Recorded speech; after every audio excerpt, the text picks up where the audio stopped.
ఆంధ్రప్రదేశ్ రాష్ట్రం సకల హంగులతో అభివృద్ధి సంక్షేమంలో శరవేగంతో ముందుకు వెళ్తూ ఉంది. క్రీడా రంగం అంటే చంద్రబాబు నాయుడికి చాలా ఇష్టం.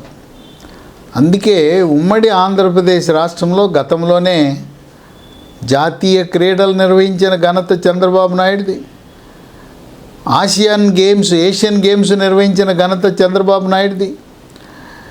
హైదరాబాదులో అన్ని స్టేడియాలు నిర్మాణం చేసిన వ్యక్తి ఎవరంటే, ముఖ్యమంత్రి ఎవరంటే చంద్రబాబు నాయుడు. అలాంటి శోభ అమరావతికి కూడా రావాలనే సంకల్పంతో చంద్రబాబు నాయుడు త్వరలో వీలైతే 2027 సంవత్సరంలోనే జాతీయ గేమ్స్, నేషనల్ గేమ్స్ నిర్వహించాలనే సంకల్పంతో ముందుకు పోతా ఉంది ఆంధ్రప్రదేశ్ ప్రభుత్వం. ఈ నేషనల్ గేమ్స్, జాతీయ గేమ్స్ క్రీడలు ఒక్క నగరంలో నిర్వహించవలసిన అవసరం లేదు. 3-4 నగరాల్లో ఒక్కొక్క నగరంలో నిర్వహించవచ్చు. ఈ జాతీయ క్రీడల్ని అమరావతి, గుంటూరు, తిరుపతి, కర్నూలు, రాజమండ్రి, విశాఖపట్నం ఇలా పలు నగరాలలో, పలు పట్టణాల్లో వివిధ ఆటలు నిర్వహించవచ్చు. ఈ దిశగా కేంద్ర ప్రభుత్వం కూడా ఆంధ్రప్రదేశ్ రాష్ట్రాన్ని ప్రోత్సహించాలని ముందుకు అడుగులు వేస్తూ ఉంది. త్వరలో మంగళగిరిలో అంతర్జాతీయ ప్రమాణాలతో క్రికెట్ స్టేడియం సర్వహంగులతో సిద్ధం కాబోతూ ఉంది. కేంద్రం ఒక శుభవార్త తెలియజేసింది ఆంధ్రప్రదేశ్ రాష్ట్రానికి. ఇది ముఖ్యంగా దివ్యాంగులకు శుభవార్త. దివ్యాంగులకు పారా ఒలింపిక్స్ అని ప్రత్యేకంగా ఒలింపిక్ ఆటలు జరుగుతాయి. ప్రధానమంత్రి మోదీ వీరిని ప్రతిష్టాత్మకంగా తీసుకుని వాళ్ళను ప్రోత్సహించడం జరుగుతూ ఉంది. దివ్యాంగులకు క్రీడా కేంద్రం భారతదేశంలో ఒకటి ఉంది. రెండవ క్రీడా కేంద్రాన్ని విశాఖ నగరం కాబోతూ ఉంది. విశాఖ నగరానికి రెండో కేంద్రం రాబోతూ ఉంది. 200 కోట్ల రూపాయల బడ్జెట్తో దివ్యాంగుల క్రీడా శిక్షణా కేంద్రం రాబోతూ ఉంది. ఈ 200 ఇచ్చేసి తుడిచిపోవటం కాదు, నిర్మాణము నిర్వహణ కూడా కేంద్ర ప్రభుత్వమే నిర్వహించబోతూ ఉంది. దీనికి 200 కోట్ల బడ్జెట్ కేంద్ర ప్రభుత్వం ఇస్తే, విశాఖపట్నంలో కొమ్మాదిలో చంద్రబాబు నాయుడు 22 ఎకరాల భూమిని కేటాయించారు. ఇక త్వరలో నిర్మాణ పనులు ప్రారంభమవుతాయి. సంవత్సర కాలంలో పూర్తి చేయాలనే సంకల్పంతో కేంద్ర రాష్ట్ర ప్రభుత్వాలు ముందు అడుగు వేస్తూ ఉంది. నిర్మాణం కేంద్రందే, నిర్వహణ కూడా కేంద్రందే.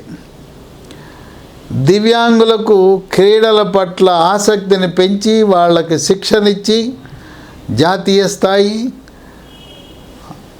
ఆసియా ఖండంలోనూ అంతర్జాతీయ ఒలింపిక్ క్రీడలకు పంపాలనే సంకల్పము వాస్తవ రూపం దాల్చాలంటే విశాఖ దివ్యాంగుల క్రీడా ప్రాంగణమే ఒక సాక్ష్యం. దీంతోపాటు దివ్యాంగులకు మరొక శుభవార్త. దివ్యాంగులకు కృత్రిమంగా చెయ్యి, కాళ్ళు కేంద్ర ప్రభుత్వం ఉచితంగా ఏర్పాటు చేస్తూ ఉంది. దానికి కేంద్ర ప్రభుత్వ సంస్థ అలిమ్కో, ALIMCO, అలిమ్కో అనే సంస్థ వాళ్ళు తయారు చేసి ఉచితంగా లబ్ధిదారులకు, దివ్యాంగులకు పంపిణీ చేస్తారు. ఇప్పుడు విశాఖ నగరంలో ఈ అలిమ్కో అనే ఈ తయారీ సంస్థ కేంద్రాన్ని ప్రారంభించబోతూ ఉన్నారు. అంటే ఆంధ్రప్రదేశ్ రాష్ట్రము చెందిన వాళ్ళు మనం విశాఖపట్నంకి వెళ్ళి ఈ కృత్రిమమైన కాళ్ళు, చేతులు అలాంటివన్నీ కూడా ఉచితంగా పొందే అవకాశం ఉంది. కేంద్ర ప్రభుత్వం ఆంధ్రప్రదేశ్ అంటే ఎంతో ప్రేమతో మీకు విశాఖ నగరానికి ఒకటి మంజూరు చేశాం, ఈ కృత్రిమ అవయవాలు తయారు చేసే మరొక కేంద్రాన్ని విజయవాడ, అమరావతికి కూడా ఇస్తాం, మీరు ప్రతిపాదన పంపండి అని లెటర్ రాశారు, ఉత్తరం రాశారు. దీన్ని ఇంగ్లీష్లో ఆర్టిఫిషియల్ లింబ్ సెంటర్ అంటారు.